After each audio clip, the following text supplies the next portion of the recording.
সম্মানিত আগত আল্লাহর খাঁটি বন্দাগণ, ভাই বন্ধুগণ, দিনদার তৌহিদি জনতা, আসসালামু আলাইকুম ওয়া রাহমাতুল্লাহি ওয়া বারাকাতুহু।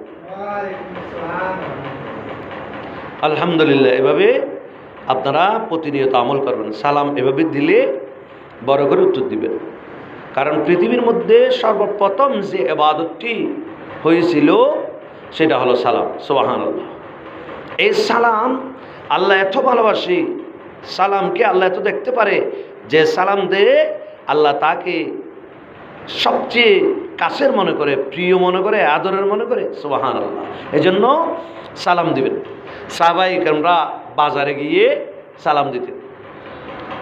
তো একজন সাহাবী বলতেছে উমরের ছেলে আব্দুল্লাহ কি, ও আব্দুল্লাহ ইবনে উমর, আপনি তো বাজারে গিয়ে কিছু ক্রয় করেন না, আপনি বাজারে যান কেন?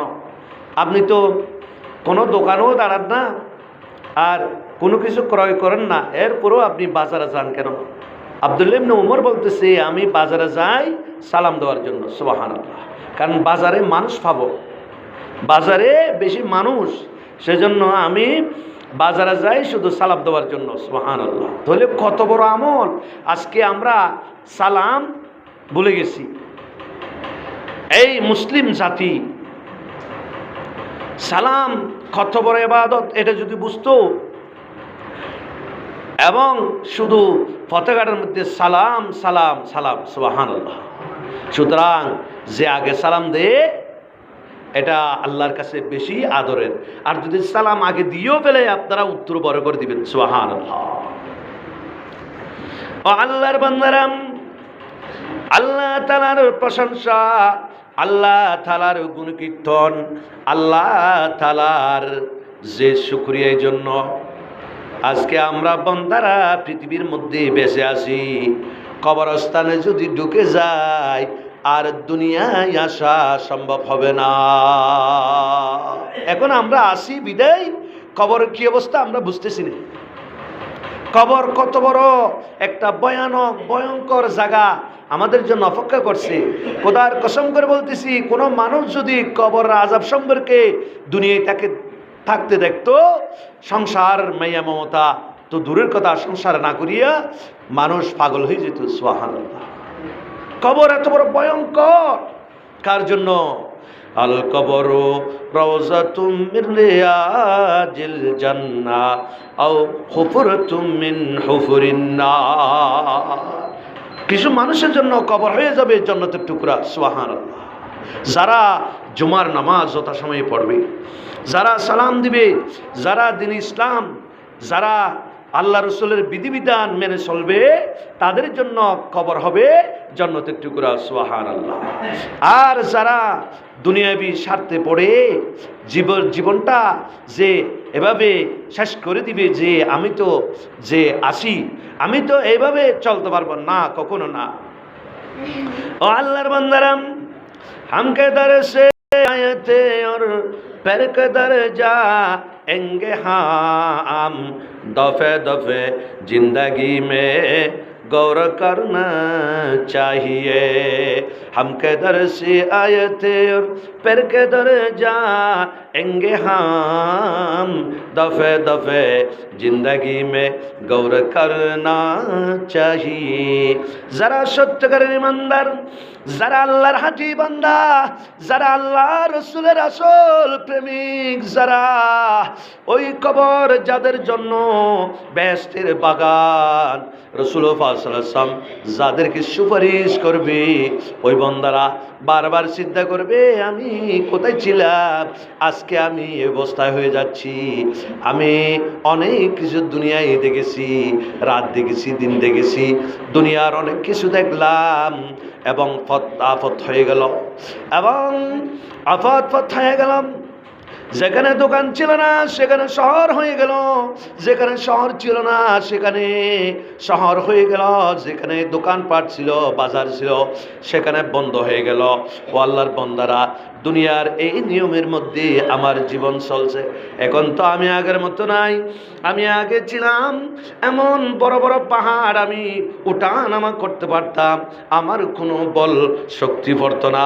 কিন্তু আজকে আমি এমন হয়ে গেছি, ঘর থেকে যদি আমি বেরিয়ে পুকুর গাড়ে পর্যন্ত যাই, লাঠি ছাড়া আমি চলতে পারি না।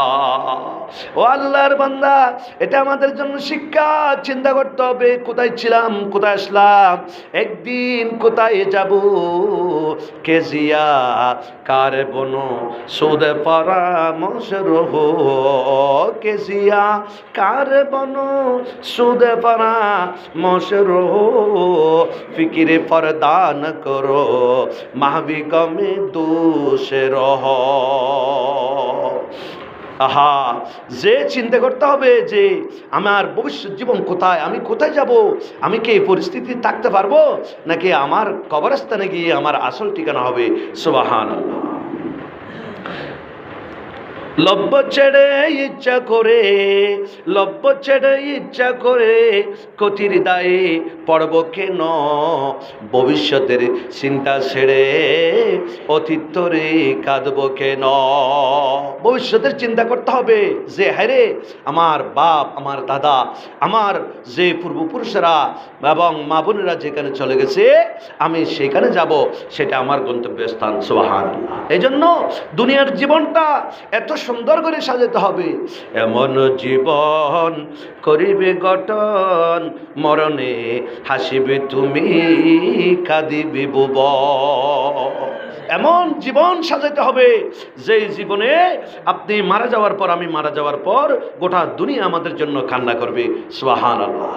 এমনকি এই মাছ পর্যন্ত, পানির মাছ পর্যন্ত আমাদের জন্য কান্না করবে। এলাকার কুকুর থেকে ধরে, এলাকার বিড়াল থেকে ধরে সব কিছু আমাদের জন্য কান্না করবে, হায় ভালো মানুষটা চলে গেল। সুবহানাল্লাহ। এটা কিভাবে সম্ভব? এখানে কিছু বাতেনি কিছু আমল আছে, সেটার মধ্যে আপনার যেতে হবে।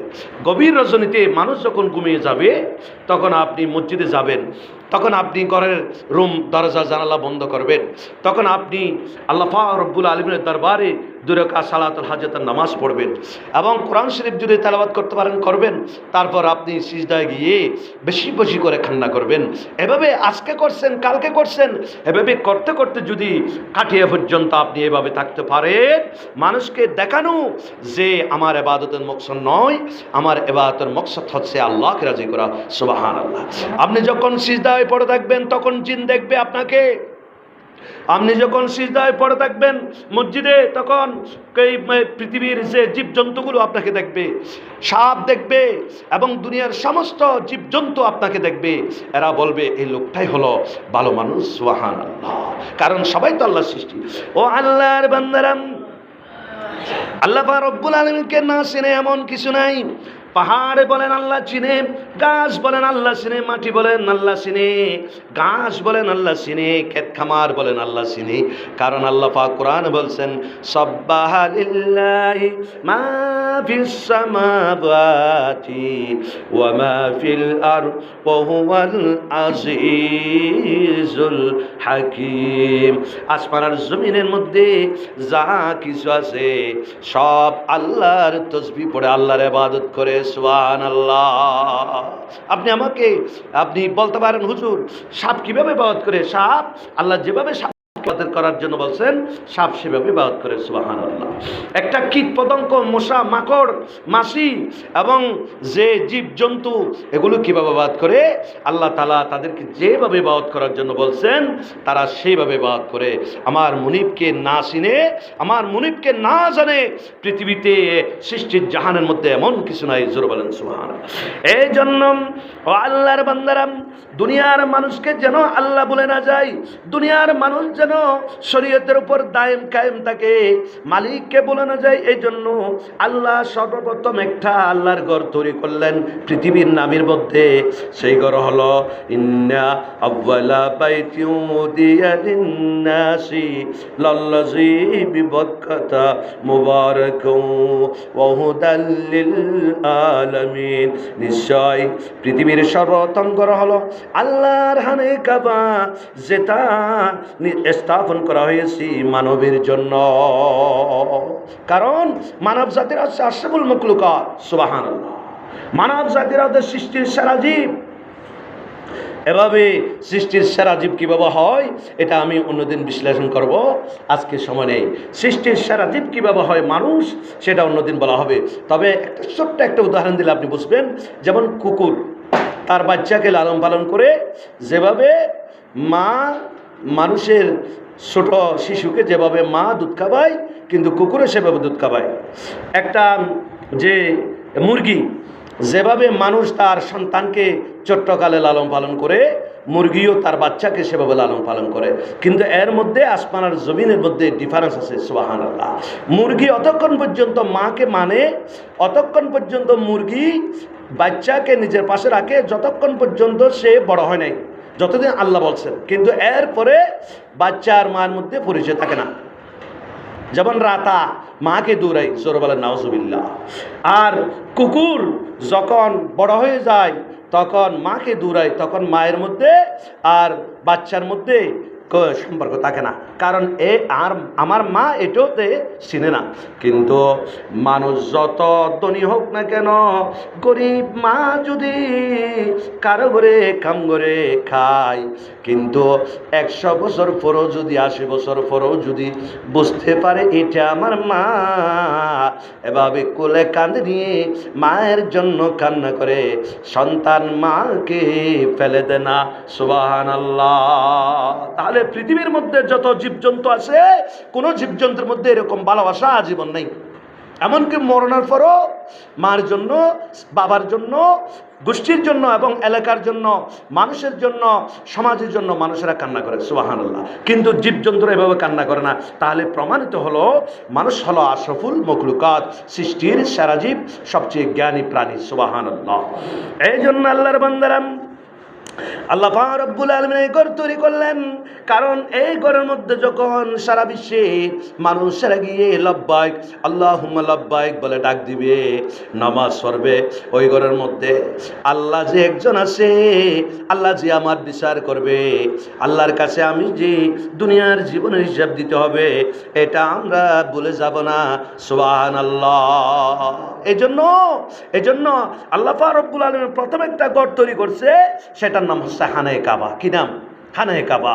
এই খানায়ে কাবা আপনারা জানেন, লম্বা ইতিহাস আমি বলতেছি না, তবে একটা ঘটনা সংক্ষেপ করে বলতেছি। আপনারা জানেন ইব্রাহিম আলাইহিস সালাম তার ছেলে ইসমাইল আলাইহিস সালাম সাথে নিয়ে যে আল্লাহর ঘর খানায়ে কাবা তৈরি করছিলেন, এবং আল্লাহ পাক রব্বুল আলামিন যে দিক নির্দেশনা দিয়েছিলেন জিবরাইল আলাইহিস সালামকে সাথে পাঠিয়ে, আপনি গিয়ে এভাবে খানায়ে কাবা তৈরি করার জন্য বলেন। এভাবে খানায়ে কাবা তৈরি করার জন্য জিবরাইল বললেন। হযরত ইব্রাহিম আলাইহিস সালাম এভাবে খানায়ে কাবা তৈরি করার পর যে যখন খানায়ে কাবার দেওয়াল উপরে উঠে গেল, তখন সে আর হাতের নাগালের বাইরে চলে গেল। তখন সে বলতেছে, আল্লাহ আমি কিভাবে এই দেওয়ালগুলো স্বয়ংসম্পূর্ণ করব। তখন আল্লাহ পাক রব্বুল আলামিন জান্নাত থেকে একটা পাথর পাঠিয়ে দিলেন, যে পাথরটার নাম হচ্ছে মকামে ইব্রাহিম। আল্লাহ পাক রব্বুল আলামিন বলেন, ইব্রাহিম তুমি এই পাথরটাকে বলবে, এই ইব্রাহিম আমার ঘর যখন তৈরি করবে, যখন তোমার যতটুকু উপরে উঠা লাগবে, আমার পাথরকে তুমি বলবে অত হাত উপরে উঠে শূন্যের উপর এভাবে দাঁড়িয়ে থাকার জন্য। কুটিবিহীন, ফিলারবিহীন পাথর আমি আল্লাহ ক্ষমতা দিলাম, শূন্যের উপর বাসমান থাকবে, তোমাকে নিয়ে উঠে যাবে, সুবহানাল্লাহ। আবার তুমি ইব্রাহিম আলাইহিস সালাম যখন বলবে, হে পাথর এখন নেমে যাও, এটা হঠাৎ আবার জমিনে নেমে আসবে, সুবহানাল্লাহ। এভাবে করে আমার ঘরের কাজ সম্পন্ন করো। তখন ইব্রাহিম আলাইহিস সালামের ছেলে হযরত ইব্রাহিম আলাইহিস সালাম এবং ছেলে ইসমাইল আলাইহিস সালাম সাথে নিয়ে আল্লাহর ঘর খানায়ে কাবা তৈরি করলেন। খানায়ে কাবা তৈরি করার পর যে কতগুলো পাথর যে বাসে গিয়েছিল, তখন আল্লাহ পাক রব্বুল আলামিনের হুকুমে সেগুলো ইব্রাহিম আলাইহিস সালামকে বলছেন যে সারা পৃথিবীতে এগুলো তুমি নিক্ষেপ করে দাও, সুবহানাল্লাহ। তখন ইব্রাহিম আলাইহিস সালাম সারা পৃথিবীতে সেগুলো নিক্ষেপ করলেন। কিয়ামত পর্যন্ত যেই জায়গার মধ্যে একটা পাথরের টুকরা ইব্রাহিম আলাইহিস সালাম ওই খানায়ে কাবা তৈরি করার পর যে পাথর নিক্ষেপ করছে, কিয়ামতের আগ পর্যন্ত ওখানে একটা একটা জুমা মসজিদ হবে, সুবহানাল্লাহ। সুবহানাল্লাহ। তাহলে এখানেও একটা পাথরের টুকরা আমার ইব্রাহিম আলাইহিস সালামের হাত থেকে এখানে এসে গিয়েছিল, এই জন্য এখানে একটা মসজিদ হয়েছে। সুবহানাল্লাহ। ও আল্লাহর বান্দারা, এই জন্য আপনারা মসজিদের খেদমত করবেন, মসজিদকে ভালোবাসবেন, মসজিদের এই যে ছাতা, মসজিদের বিভিন্ন কিছু কাজের আঞ্জাম দিবেন। আপনারা জানেন আমি রাতের 12টা 1টার দিকে, এগুলো বলা ভালো না, তবে আমি বলতেছি বিভিন্ন মসজিদে গিয়ে আমি কোসাই যেন মানুষ না দেখে আমাকে, এটা আমল। সুতরাং মানুষকে দেখে তো আপনার জীবন তো কবুল হবে না, কারণ কবরে তো আপনি যখন সাঁটাই দেওয়া হবে তখন তো কেউ আপনাকে দেখবেন না। সুতরাং সেদিন দেখবে আল্লাহ, সেদিন দেখবে ফেরেশতা, সেদিন দেখবে আমার রসুল আপনাকে। এজন্য গভীর রজনীতে আপনি বেশি ইবাদত করবেন, গোপনীয়, আল্লাহর কাছে আপনার দাম বেড়ে যাবে। ও আল্লাহর বান্দারা, নালে বুলবুল কিসনো और हमातन गोशे रहो। ও আল্লাহর বান্দা, ওই ফুল বাগানের মধ্যে বুলবুলি যেমন কান্না করে, বুলবুলিকে প্রশ্ন করা হলো, বুলবুলি এই ফুল বাগানে এভাবে কান্না করতেছে কেন? বুলবুলি বলে, ফুল বাগানে কান্না করতেছি যে ফুলের স্রষ্টা, ফুলের সৃষ্টিকারী যিনি, ফুল যদি এত সুন্দর হয়, আল্লাহ কত সুন্দর, সুবহানাল্লাহ। মৌসুম এবার শেষ হয়েছে, গুলশনে নাই পুষ্পলতা, আমরা তো নাই ডালের কুকির। মৌসুম এবার শেষ হয়েছে, গুলশনে নাই পুষ্পলতা, আমরা তো নই ডালের কুকিল, বুলবুলিদের বিলাপ গাথা। সুতরাং শেষ হয়ে যাবে, কারণ মৌসুম শেষ হলে আর ফুল গাছের মধ্যে আপনি পাবেন না। যখন মৌসুম থাকবে তখন আপনি গাছের মধ্যে ফুল পাবেন। অনেক গাছ আছে, ফুল তো দূরের কথা, কি পাতা পর্যন্ত ঝরে যায়। সুতরাং আমাদের জীবনও তাই। সুতরাং আজকে আপনি আর আমি আছি, শরীরের মধ্যে শক্তি আছে, বল আছে, শরীরের মধ্যে বিভিন্ন রকমের যে সামর্থ্য আছে, আজকে আমরা মসজিদে আসতে পারছি, দোকান, ব্যবসা বাণিজ্য, কাজ কারবার সবগুলো করতে পারছি। খোদার কসম করে বলছি, একদিন এমন হয়ে যাবে যে শূন্য কাঁচা মাটির মধ্যে পড়ে রবে, আর সেদিন বেশি দূর নয়। এই জন্য আমরা যারা হজ করার সামর্থ্য আছে, যে আল্লাহর ঘর খানায় কাবে আমরা যাব হজ করার জন্য, আল্লাহ যেন তৌফিক দান করে। সবাই বলেন আল্লাহুম্মা আমিন। আমার রাসূল পাক সাল্লাল্লাহু আলাইহি ওয়াসাল্লাম হজ করেছেন, যে রাসূল সাল্লাল্লাহু আলাইহি ওয়াসাল্লাম হাউদার উপর উঠেছেন, শুধুমাত্র 60 দিরহামের একটা শাল, একটা চাদর পরিহিত অবস্থায় আল্লাহর নবী কি উমরা করেছেন, হজ করেছেন। সুবহানাল্লাহ। তাহলে আজকে আমরা যারা হজ করি তারা মনে করি আমরা অনেক বড়, নাউজুবিল্লাহ। নিরহংকার হয়ে যাও হে হাজী সাহেব, নিরহংকার হয়ে যাও। আপনি মরণের আগে মরে গেছেন। যে মানুষ মারা গেলে যেমন যে সিলাইবিহীন কাপড় পরে কবর দেওয়া হয়, আপনাকে মরণের আগে আপনি মরে গেছেন। সুতরাং এই জন্য আল্লাহ পাক রব্বুল আলামিন হাজদেরকে সম্মান জানানোর জন্য, হাজদেরকে ভালোবাসার জন্য এবং এভাবে খানায়ে কাবা তওয়াফ করার জন্য আল্লাহ আমাদেরকে তৌফিক দান করুক। সবাই বলেন আল্লাহুম্মা আমিন। আর ইসলামের মধ্যে 5টি স্তম্ভের মধ্যে একটি স্তম্ভ হলো হজ। সুতরাং যে ব্যক্তি সামর্থ্য থাকার পরও হজ করবে না, আল্লাহ তাআলা তাকে দিন ইসলামের উপর মৃত্যু দিবে না। সে অন্য জাতি হয়ে যাবে, মুশরিক হয়ে যাবে, কাফের হয়ে যাবে, কারণ সে সামর্থ্য থাকার পরও শরীয়তের যে 5টি স্তম্ভের মধ্যে যে একটাকে, ফরজকে বাদ দিয়েছে। এই জন্য সুতরাং হজ বড় জিনিস। এই জন্য আগের যুগের মানুষেরা পানির জাহাজে করে হেঁটে গিয়ে হজ করতেন। বর্তমান যুগের মধ্যে এগুলি নাই। এই জন্য মুসলমানদের এই অবস্থা যে হজ এটা আসল, আমার সম্পদ আছে, আমার টাকা পয়সা আছে, যাওয়ার সামর্থ্য আছে। সুতরাং ওয়ালিল্লাহি আলান নাসি হিজ্জুল বাইতি মান ইসতাতা ইলাইহি সাবিলা। আল্লাহ পাক রব্বুল আলামিন বলছেন, আল্লাহর জন্য মানুষের উপর হজ, আল্লাহর ঘরের মধ্যে যারা যাওয়া আসার সামর্থ্য রাখে তাদের জন্য হজ করা ফরজ। বলছে আমি যদি হজ করতে যাই আমার এত টাকা খরচ হয়ে যাবে, আর এত টাকা তো আমি কামাইতে পারবো না। সুতরাং আপনি কি চিন্তা করে দেখছেন, আপনার মতো অনেক মানুষ পাগল হয়ে রাস্তাঘাটে ঘোরাফেরা করতেছে, আপনার মতো অনেক মানুষ হাসপাতালের বেডের মধ্যে কাতরাচ্ছে, আপনার মতো অনেক মানুষ ব্লাড ক্যান্সার হয়ে গেছে, আপনার মতো অনেক মানুষ বিভিন্ন রকমের জীবাণু, ভাইরাস, ছত্রাক এবং ব্যাকটেরিয়া আক্রান্ত হয়ে এভাবে শরীরের এক একটি অঙ্গ ফসে যাচ্ছে। আল্লাহ পাক রব্বুল আলামিন আমাদেরকে আজকে সুস্থ রেখেছেন, আল্লাহর শুকরিয়া কখনো আদায় করতে পারবো না। এজন্য আমরা অন্তর থেকে আল্লাহকে ভালোবাসবো এবং রসুলের দেখানো পথে চলার জন্য চেষ্টা করব। এবং বিশেষ করে এই বর্তমান যুগে ঈমান নিয়ে চলা একটু কঠিন, ঈমান নিয়ে চলা একটু কঠিন, কারণ এটা হাদিসে আছে। সুতরাং যেখানে দেখবেন আপনার ঈমানের পরিপন্থী কিছু কাজ কর্মকাণ্ড সংঘটিত হচ্ছে, সেখানে আপনার আল্লাহর কাছে ফরিয়াদ করে কান্না করে আপনার বলতে হবে, আল্লাহ আমি তো যদি এভাবে চলি তাহলে আমার অবস্থাটা কী হবে, সুতরাং আপনি আমাকে একটু রহম করেন। সুতরাং এই জন্য যদি আল্লাহর কাছে আপনি আশ্রয় চান, আল্লাহর কাছে আপনি নিজের জীবনকে শপথ দেন, আল্লাহর কাছে আপনার জীবনকে গছিয়ে দেন, আল্লাহ আপনাকে পরিচালনা করার দায়িত্ব আল্লাহ নিজে নিয়ে নেবেন। জোরে বলেন সুবহানাল্লাহ। কারণ আল্লাহ বলছেন ওহুয়া আলা কুল্লি শাইইন কদির, সর্বময় ক্ষমতার মালিক আমি আল্লাহ। বিশ্বাস করবেন আপনি, এই যে বর্তমান যুদ্ধ চলতেছে মুশরিক যে ইহুদি খ্রিস্টানদের সাথে, এটাও কোরআনে আছে। কারণ কোরআনের অর্থ বুঝা এটা কঠিন। কোরআনের মধ্যে দুইভাবে অর্থ আছে, একটা হলো জাহিরি অর্থ আর একটা হলো বাতিনি অর্থ। অনেক মানুষ জাহিরি অর্থ বুঝে। হযরত আবু হুরায়রা রাদিয়াল্লাহু তাআলা বলছিলেন, আল্লাহর নবী থেকে আমি এমন কিছু ইলম শিখছি, কিছু ইলম আমি জাহির করতেছি, আর কিছু ইলম যদি আমি জাহির করি আমি আবু হুরায়রার কণ্ঠনালী কি ভেঙে যাবে। সুবহানাল্লাহ। সুতরাং এই যে ইহুদি খ্রিস্টানরা এভাবে মারতে থাকবে, কিন্তু ইমানদার যত পারেন আল্লাহকে ভালোবাসে এভাবে যেতে হবে। তবে জাল হক ওয়া জাহাকাল বাতিল ইন্নাল বাতিলা কানা যহুকা, সত্যের জয় অসত্যের হয়। আল্লাহ ইমানদারদেরকে অবশ্যই আল্লাহ তাআলা জান্নাত দান করবেন। ওমা আলাইনা ইল্লাল বালাগ। আসসালামু আলাইকুম ওয়া রাহমাতুল্লাহি।